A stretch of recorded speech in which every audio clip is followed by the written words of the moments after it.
भी एग्जाम पास करने के लिए क्या पढ़ना है ये समझने से ज़्यादा ज़रूरी है कि क्या नहीं पढ़ना है, कितने घंटे पढ़ना है, कौन कौन सी बुक्स पढ़ना है। तो इन सब की चर्चा होनी या इनके बारे में सोचना बहुत ज़्यादा ज़रूरी है।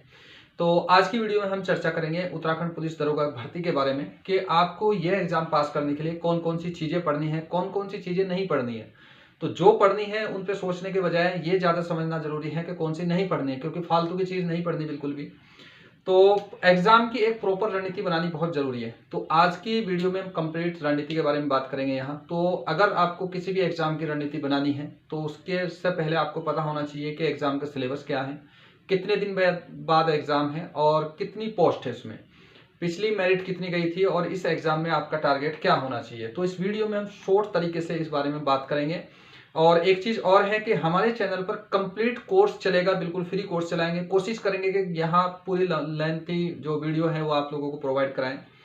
और इसके अलावा जो लोग ऑफलाइन हमारे यहाँ करना चाहते हैं तो हमारा पूरा बैच चलता है, एक ऑफलाइन जो देहरादून करणपुर में चलता है, ठीक है।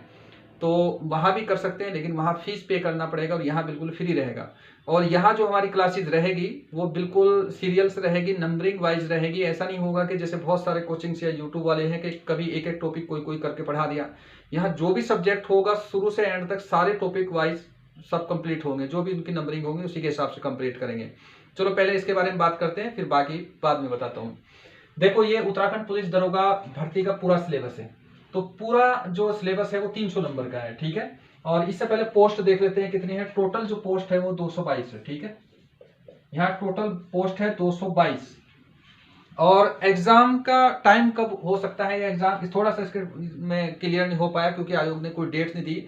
लेकिन फिलहाल इलेक्शन भी है, तो इलेक्शन को इन सब चीजों को देखते हुए तो उम्मीद लगाई जा रही है कि इस एग्जाम को होने में, क्योंकि फिजिकल भी होगा इसके बाद, इस एग्जाम को होने में लगभग 8 महीने लगेंगे।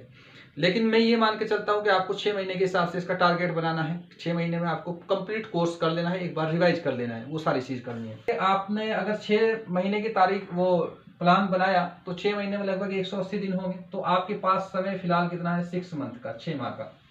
और टारगेट, क्योंकि फिलहाल पोस्ट बहुत अच्छी है और अधिकतर लोग इसकी तैयारी में बहुत जी जान से लगे हुए हैं, तो 222 पोस्ट है, कोई बहुत ज्यादा है भी नहीं है। तो टारगेट आपको जो रखना है पूरा, जो आपके 300 में से कितने नंबर आने चाहिए वो टारगेट भी बिल्कुल अभी से सेट करोगे, तभी आपके उसके थोड़े आगे पीछे नंबर आएंगे। तो मान के चलना है कि आपको 230 ये आपका टारगेट है कि मैं यहाँ तक नंबर लाऊंगा। कट ऑफ कितनी जाएगी नहीं जाएगी वो बाद में बात करेंगे, बाद में देखेंगे, फिलहाल देख लेते हैं। अब बात करते हैं इसके सिलेबस की। सिलेबस में से कौन से टॉपिक्स पे आपको बहुत ज्यादा फोकस करना है, कौन सी चीजें आपको थोड़ी सी और लोगों के एवरेज रखनी है। देखो, कोई भी एग्जाम पास करना होता है उसकी एक रणनीति होती है। उसमें ये रहता है कि हमारा जो कोर एरिया होता है, यानी कि जो अच्छे सब्जेक्ट होते हैं उनमें हम मान के चलते हैं कि सबसे अधिक नंबर रहने, हमारे टॉप में नंबर रहने चाहिए। और जो थोड़े से वीक है उनमें हम एवरेज रहें और लोगों के साथ रहें। तो यहाँ हम उसी रणनीति का यूज करेंगे। देखो क्या है कि सिलेबस 300 नंबर का है, 2 पेपर होंगे, पहला पेपर और दूसरा पेपर इवनिंग मॉर्निंग में होंगे, एक ही दिन होंगे, ठीक है। देखो पहले पेपर में क्या है, हिंदी आई है 100 नंबर की, सिलेक्शन यही डिसाइड करेगी हिंदी, ठीक है। अगर यहां से स्कोर बना के चले तो ये आराम से वहां पहुंच जाओगे आप। और रीजनिंग आएगी 50 नंबर की, टोटल रहेगा 150। अब दूसरे पेपर में क्या है, इसमें मैथ जो है, मैथ 75 नंबर की और जीएस यानी कि सामान्य जागरूकता कितने के है, 75 की। तो इधर वाला पेपर जो है वो थोड़ा सा टफ पड़ेगा, इधर वाला थोड़ा आसान पड़ेगा। तो नंबर आप अधिकतम कहां से खींचने की कोशिश करोगे, हिंदी में। हिंदी में कोशिश करना है कि नंबर ज्यादा से ज्यादा है। मेरे हिसाब से 85+ आप नंबर ला सकते हैं यहाँ से, क्योंकि अधिकतर जो सिलेक्टेड लोग हैं जो पहले से पढ़ रहे हैं वो ग्रुप सी के पहले से तैयारी करते आ रहे हैं। अगर नए लोग भी अब से शुरू करेंगे, क्योंकि 6 महीने बहुत बैठते हैं, पहली बात तो बहुत कम बताया मैंने 6 महीने, आपके 8 महीने से बाद ही ये एग्जाम होना है, ठीक है।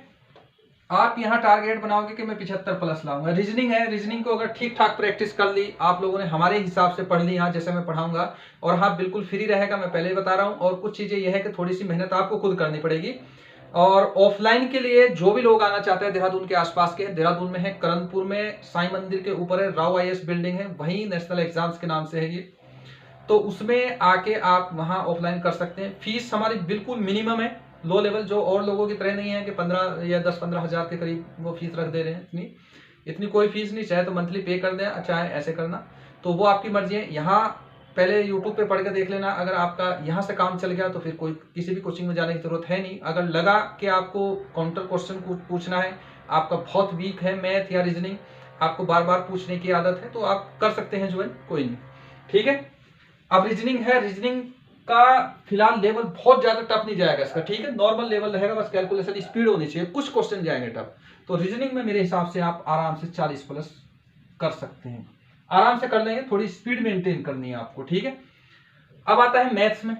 बहुत सारे स्टूडेंट इसमें ऐसे हैं कि जिनका मैथ्स बैकग्राउंड नहीं है, ठीक है, वो बिल्कुल मैथ्स से बचपन से डरते आ रहे हैं, आज भी मैथ डर रहे हैं, तो उन्हें बिल्कुल डरने की जरूरत नहीं। मैं यूट्यूब पे ही बिल्कुल फ्री और बिल्कुल जीरो से इसे शुरू करेंगे। 2 और 2 कितने होते हैं ये तक भी मैं ही बताऊंगा, आपको केवल 1 से 9 तक की गिनती आनी चाहिए, ठीक है। बाकी सारी चीज कैलकुलेशन, भिन्न को कैसे जोड़ते हैं, भिन्न को कैसे घटाते हैं, भाग कैसे करते हैं, या बटे में को कैसे जोड़ेंगे, तो उन सब चीजों के मैं यहाँ बताऊंगा आपको, अभी काफी टाइम है, ठीक है। तो मैथ्स 75 का है, तो इसमें मेरे हिसाब से जो अगर नॉर्मल बच्चे होंगे, जो जिनका बैकग्राउंड मैथ होगा, उनका भी बहुत ज्यादा मैथ नहीं जाता, क्योंकि अगर वो प्रैक्टिस में नहीं है तो नहीं होता उनका। तो इसमें एवरेज मान के चलोगे आपके 50 के करीब मेरे हिसाब से, तो जो एवरेज बच्चे रहेंगे वो 50 मान के चलो, 50 प्लस इतने नंबर आराम से लाए जा सकते हैं। और इधर आता है सामान्य जागरूकता। सामान्य जागरूकता का मतलब होता है जीए, और अब तुम अब तक पढ़ते आ रहे हो जीएस, सामान्य अध्ययन। सामान्य जागरूकता में जितनी भी जीएस जुड़ेगी पूरी करंट के साथ जुड़ेगी, ठीक है। और ज्यादातर कोचिंग में जो पूरी जीएस पढ़ाई जाएगी, करंट उसमें वो जोड़ेंगे ही नहीं, तो यहाँ बहुत सारे बच्चे बाहर हो जाएंगे। तो इसलिए जब भी आप कहीं भी पढ़ो तो हर टॉपिक के साथ करंट जोड़ो। अब यहाँ से आप कैसे तय करोगे कि सब्जेक्ट से ज्यादा क्वेश्चन आएंगे। यहाँ करंट किस में जुड़ता है अधिकतम, इकोनॉमिक्स में, तो इकोनॉमिक्स से क्वेश्चन ज्यादा रह सकते हैं। पर्यावरण में जुड़ता है, वहां से क्वेश्चन ज्यादा रह सकते हैं। पॉलिटी में जुड़ता है, वहां से क्वेश्चन ठीक ठाक रहेंगे। कंप्यूटर में नए नए इनोवेशन होते रहते हैं, तो वहां से क्वेश्चन आएंगे। तो यहाँ आप ये थोड़ा सा ये सोच के तैयारी करोगे, और बीच बीच में जैसे कंटिन्यू क्लासेस चलेगी तो मैं आप लोगों को बताता रहूंगा कि कैसे करना है। अभी अब ये जो पूरा एरिया है, इसमें यूके का जो उत्तराखंड का है, मेरे हिसाब से 20 से 25 के बीच में इसमें क्वेश्चन रह जाने चाहिए। 25 क्वेश्चन मान लो कि इसमें 25 आएंगे। 25 भी मैं ज्यादा ही बता रहा हूँ, इससे ज्यादा नहीं जाएंगे। और ये क्वेश्चन बड़े सिंपल रहेंगे, परीक्षा वाणी से जो पहले पेज रहेंगे 81 है शायद 81 के करीब, वहां से पढ़ लोगे तो शायद 20 से 22 के बीच यहीं से कवर हो जाएंगे। बहुत ज्यादा माथा पिच्ची करने की या बहुत ज्यादा कई सारी किताबें पढ़ने की कोई जरूरत नहीं, केवल परीक्षा वाणी कवर करो, ठीक है। अब ये जो पूरा एरिया है, यहाँ अधिक जो क्वेश्चन रह सकते हैं वो यहाँ से आएंगे, कंप्यूटर से ठीक ठाक क्वेश्चन आएंगे और करंट ठीक ठाक आएगा। ये एरिया बहुत तुम्हें ठीक ठाक करना है। यहाँ से क्वेश्चन घट बढ़ सकते हैं इसमें, पर अगर 25 क्वेश्चन उधर से आ गए तो इस पूरे एरिया से कितने आने हैं, यहाँ से इससे 50 आएंगे। और 50 में बांट के देख लो कितना है, 5 लगभग 6 बनने हैं, ठीक है। अगर तुम इन दोनों को एक में करोगे 5 10 क्वेश्चन बनने, तो अगर 10 भी इसमें मान लो कि 6 अभी बनने हैं, तो फिलहाल 8 क्वेश्चन मान लो कि 8 क्वेश्चन इनसे बन सकते हैं। लेकिन कुछ में जैसे इकोनॉमिक्स, ये अर्थशास्त्र है, इसमें क्वेश्चन ज्यादा रहने की उम्मीद है। करंट जुड़ेगा, बजट जुड़ेगा, आर्थिक समीक्षा जुड़ेगी, केंद्र की जुड़ेगी, उत्तराखंड से भी क्वेश्चन आएंगे इसमें, ठीक है। वो सारे यहाँ कवर होंगे। तो आपको जो रणनीति बनानी है थोड़ा सोच के बनानी है कि किस किस तरीके से, ठीक है, तैयारी शुरू करनी है। तो इतने क्वेश्चन 50 यहाँ से आएंगे, और बाकी जो आपको फुल फोकस करना है वो इस एरिया में ज्यादा करना है। इसमें यहाँ से आपके नंबर गेन होंगे बहुत ठीक ठाक करके, यहाँ आप एवरेज में जाओगे, क्योंकि यहाँ स्पीड में थोड़ी सी आप डाउन जाओगे। मैथ की कैलकुलेशन होनी बहुत जरूरी है। जैसी हमारी कंटिन्यू क्लासेस चलेगी तो उसमें आपको कैलकुलेशन कैसे बढ़ानी है, ये सारी चीजें मैं आपको समझाऊंगा। देखो ये पूरा जो सिलेबस रहेगा हमारा दरोगा का बिल्कुल फ्री रहेगा, यूट्यूब पे रहेगा, बस आपको शेयर जरूर कर देना है। इसके अलावा अगर आप चाहो तो और हमसे कनेक्ट हो सकते हैं, थोड़ा सा पूछ सकते हैं, तो चैनल को ज्वाइन कर सकते हैं। ज्वाइन का बटन है ऊपर, वहां से ज्वाइन कर लो। सुपर थैंक्स चैट का बटन भी आता है, तो वहां से सुपर थैंक्स भी भेज सकते हैं तो हमें।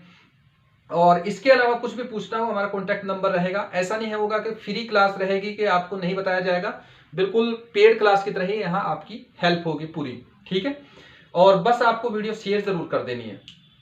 तो ये रहेगा कंप्लीट इसका एक तरीका, ये पूरा सिलेबस है। और जो जो मैंने बताया उस तरीके से आप इसमें थोड़ा सा ध्यान दोगे। जो बाकी जो नेक्स्ट वीडियो आएगी, जैसे मान लो कि हमें, मैं बताऊंगा आपको कि ये है हिंदी है, हिंदी में भी कौन कौन से टॉपिक्स आपको ज्यादा फोकस करने, कहां से ज्यादा उम्मीद है। जैसे मैथ है, मैथ में आपको किन टॉपिक्स पे ज्यादा फोकस करना है, इसकी मैं साथ साथ टाइम टू टाइम वीडियो बनाता रहूंगा। अभी शायद मंडे से, ये कल से आपकी यहाँ वीडियो आ जाएगी, कंटिन्यू क्लासेस रहेगी, पूरी नंबरिंग रहेगी। ऐसा नहीं रहेगा कि कोचिंग की तरह बीच बीच में छोड़ छोड़ के एक एक टॉपिक दे दिया, बिल्कुल सीरीज से रहेगी। बस आपको चैनल के साथ जुड़ के रहना, कमेंट्स जरूर कर देना, जिससे मुझे भी लगे कि लोगों को अच्छा लग रहा है या खराब लग रहा है, जैसा भी है। और उसके बाद फिर कंप्लीट ये कोर्स आपका हो जाएगा। और हाँ, एक चीज और है, आप ये वीडियो देखने के बाद अगर कहीं भी एडमिशन लेना चाहे तो उसके बाद लेना, क्योंकि इसके बाद देख लेना, अगर आपका यहाँ से फ्री में सब कुछ हो जाएगा तो फिर कहीं एडमिशन लेने की कोई जरूरत नहीं रहेगी, आपका कंटिन्यू कोर्स पूरा रहेगा। इसके बाद कुछ नोट्स मिलते हैं, तो हमारा फेसबुक पेज है नेशनल एग्जाम्स, उसे जाके फॉलो कर लेना। बहुत सारे नोट्स मैं वहां अपलोड करता रहूंगा साथ साथ, जो भी जैसे करंट का हुआ, जैसे पर्यायवाची विलोम शब्द बहुत सारे आते हैं तो ये वहां अपलोड कर दूंगा। कुछ रिपोर्ट्स आई हैं उसके बारे में वो वहां मैं अपलोड कर दूंगा, तो वहां से भी आपको बहुत फायदा होगा। ठीक है, तो अब चलो मिलते हैं नेक्स्ट वीडियो में।